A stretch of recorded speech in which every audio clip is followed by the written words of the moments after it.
July 16, 1969. A Saturn V rocket carrying astronauts Michael Collins, Buzz Aldrin, and Neil Armstrong launches from Cape Kennedy, Florida. Their destination is the moon.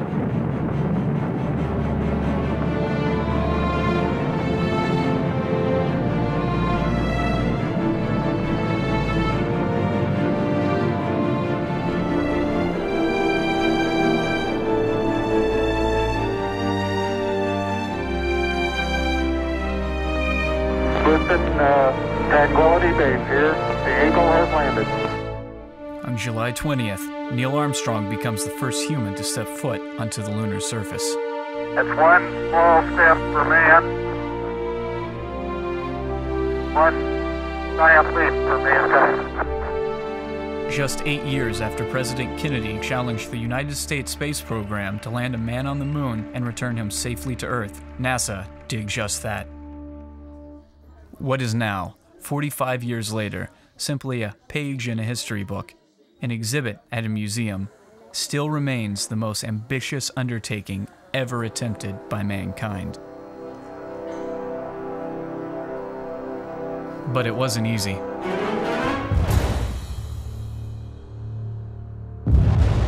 It took countless hours of testing and training. This is the story of the birth of Gemini, the next step in manned spaceflight, aiming to gain NASA the knowledge needed to reach the moon. A successful transition from Project Mercury to Project Gemini would keep NASA on the right track. However, any misstep could spell doom for NASA's lofty ambitions, or worse.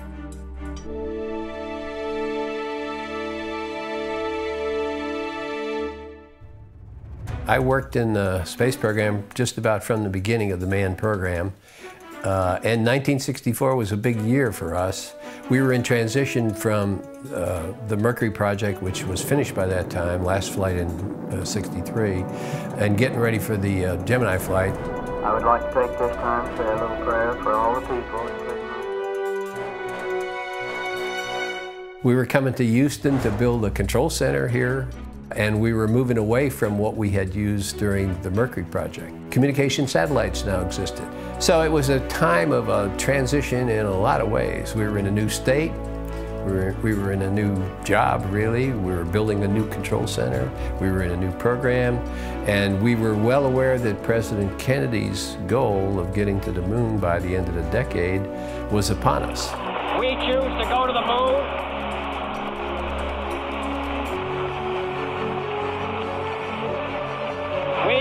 To go to the moon in this decade and do the other things, not because they are easy, but because they are hard. The November of 1963 brought the nation to its knees with the assassination of President John F. Kennedy.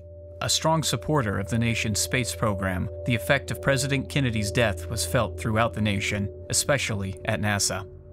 It was a blow. I mean, I think it was seriously affected, emotionally affected almost all Americans at the time. If anything, it seemed like the support for the program in Washington was just as strong as ever. It was almost as if they resolved that they would continue it to success in honor of President Kennedy. With a new sense of determination, NASA would begin 1964 with a difficult challenge: the Ranger project. Designed by Jet Propulsion Labs, or JPL, Ranger's goal was to take close-up photographs of the moon before impacting with the lunar surface. NASA needed to know if it was even possible to land on the moon's surface. 5 times before, NASA had attempted Ranger missions, and in each of those 5 previous missions, Project Ranger had failed. As the targeted impact time came and went, no pictures were transmitted. For the 6th consecutive time, Ranger had failed.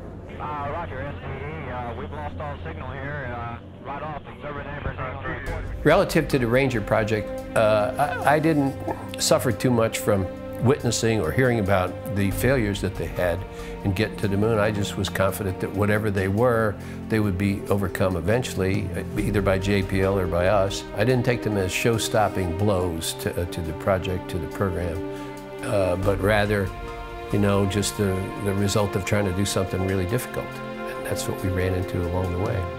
A full-scale investigation into Project Ranger's failure was launched. Without Ranger's photographs, NASA didn't know if it was possible to land a vehicle on the moon.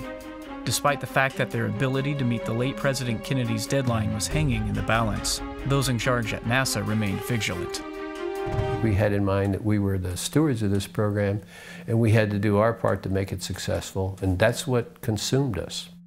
While awaiting the outcome of the Ranger investigation, NASA could not afford to remain idle. The next stage of their manned missions was about to begin. The Gemini program was a very useful and somewhat unrewarded kind of a program in the sense that people did not appreciate it for the role that it played. The United States could not possibly have landed on the fifth manned flight had we not done Gemini. Project Gemini would test the boundaries of man's abilities in outer space. For the first time, NASA would be using a multi-manned spacecraft. However, NASA would not be sending untested craft into orbit with human passengers. Well, the purpose of the first two unmanned flights, one was just to get a sense of how the whole network of people that we had was going to work, how the data was going to flow, were we going to be able to handle the data and so on. That's what we tried to do with the first flight. And then the second flight was a test of all of the equipment that we had on board the Titan launch vehicle, and there was some significant improvements. Generally, the flights were, I don't want to say problem-free, but there might have been one or two or three problems of note, but other than that, the hardware worked fine. And we were comfortable to move on to the manned portion of the flight.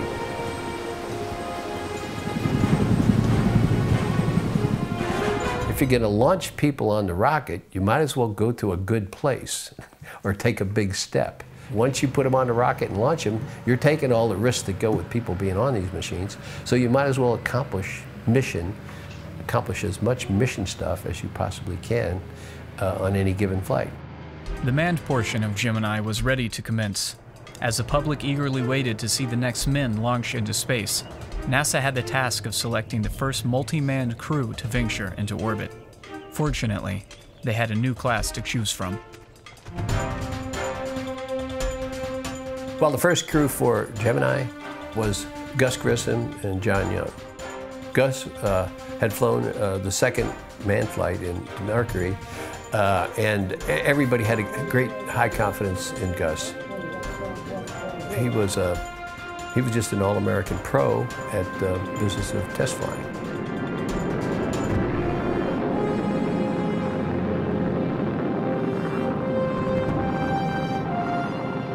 And John Young was a new class of people. He had a great career in the Navy. He was near the top of his class in the group that he came in on. John was terrific. As Gus Grissom and John Young continued their preparations for Gemini 3, NASA received some good news in regards to Project Ranger. Several faults had been identified and corrected. Ranger 7 was a go.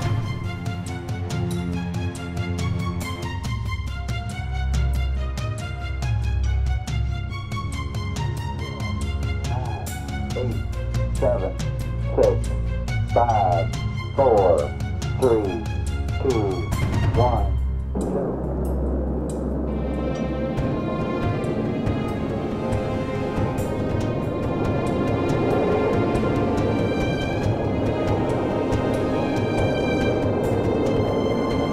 As Ranger 7 raced towards the moon, NASA, JPL, and the public anxiously waited to see if Ranger's gremlins had finally been sorted out. Once again, the Ranger craft crashed into the moon. But not before transmitting 4,316 photographs back to Earth. Finally, Project Ranger had succeeded. NASA and JPL were heralded for their success, but there was no time to lose. In March of 1965, following multiple delays, Gemini 3 was finally ready to take astronauts Gus Grissom and John Young into space.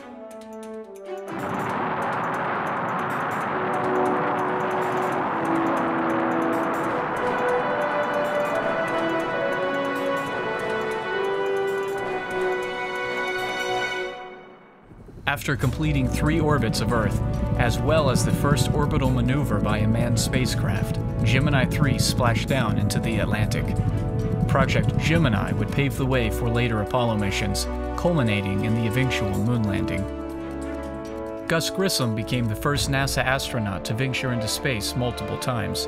However, he would die tragically in a fire aboard Apollo 1 during a pre-launch training accident several years later in 1967. Astronaut John Young would also fly in Gemini 10, as well as operate the lunar rover during Apollo 16. Before retiring in 2004, after 42 years at NASA, John Young had traveled into space a total of 6 times, including the maiden flight of the space shuttle in 1981. All made possible by the tremendous success and knowledge gained from the Gemini program.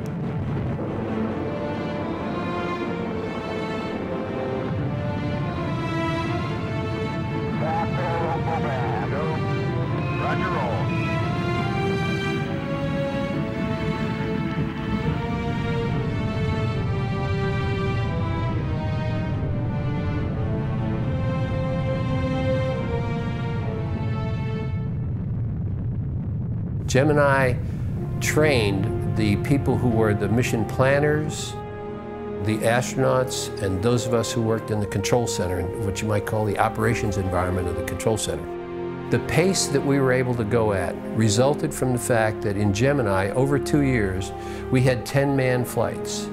In 10 flights, we the team, the planners, the crews, the flight crews, those of us who worked in the control center, we had a lot of experience with the difficulties and the new things required of us in manned spaceflight, and we mastered them all. We really did. So that by the time we got to Apollo, we were paced by when the hardware would be available, not by what we needed to know how to do it. We knew how to do it. I look back on it, I have the sense that the team came out of Gemini and they just roared into Apollo like gangbusters. Paced by good hardware, paced by an operations team that knew what they wanted to do and knew how to do it and were confident in being able to do it.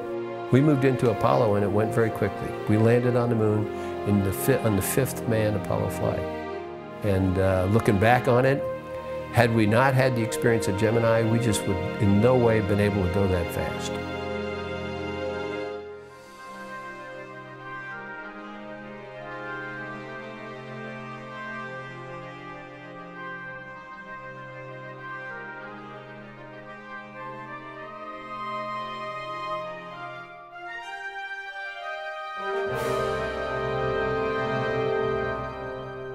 It's something for which I have always been proud as hell of the work that those young men did coming out of college. They just come in, stepped right up, took on as complicated a technical thing as they could have taken on, and they were successful at it within a very short period of time.